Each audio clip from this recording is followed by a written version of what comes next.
If you had 1 hour every week to dedicate to a social cause, what would you do with it?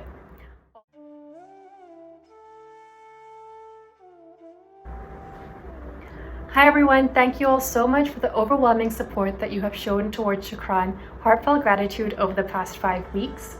We have had an exceptional 5 performances which have exhibited over 30 of Singapore's most talented Indian classical artists representing 4 different dance forms. I wanted to share a few brief but important updates to wrap up the series.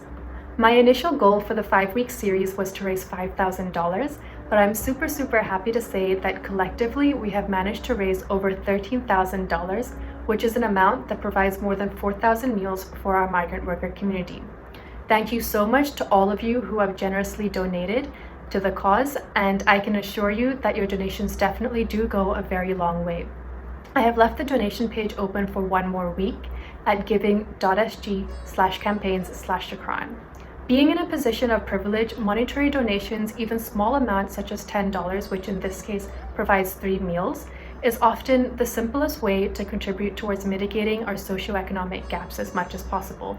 Beyond monetary donations, there are many other organizations in Singapore that do need specific resources and volunteers during this time, so that is always an option as well.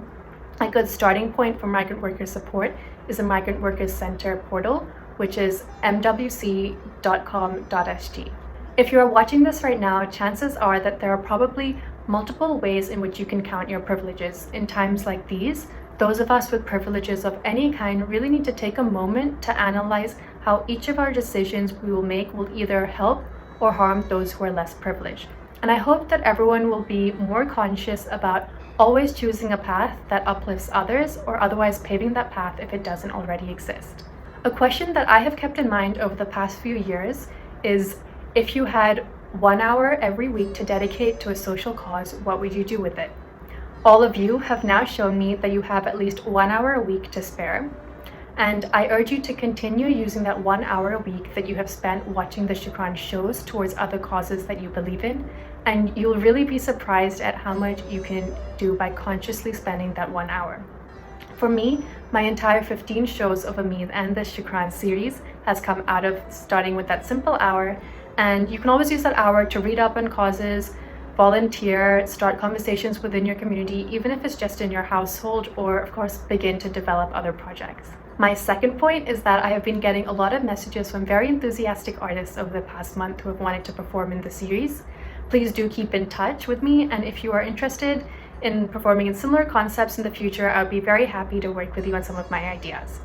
I am very thrilled that there are so many other artists who believe in the same cause that I do, which is that we can really use our dance forms to project positive impact. From Shukran, we can already see how effective that can be. But this series is not about me as an artist or the causes that I believe in or what I am doing with my dance training. I hope that this series has really given you a chance to think about and reflect on what you can do with your dance form and how you can create opportunities for yourself while also helping others. And my final point is next steps. For everyone who has been asking me what my next show or dance initiative is going to be and whether we can continue to host the Shukran series for some more time, my answer is that I don't know. I am not continuing this series specifically indefinitely because of various logistical reasons, but also because I think the idea of Shukran is much more than just a dance series. I see it as the first step towards what we all need to be doing. As we move forward and open up the circuit breaker phases, I hope you can continue to think about what this series has meant to you. And when you see any of our migrant workers working in your gardens, buildings, neighborhoods, I request you to please take a moment to go up to them and personally say thank you.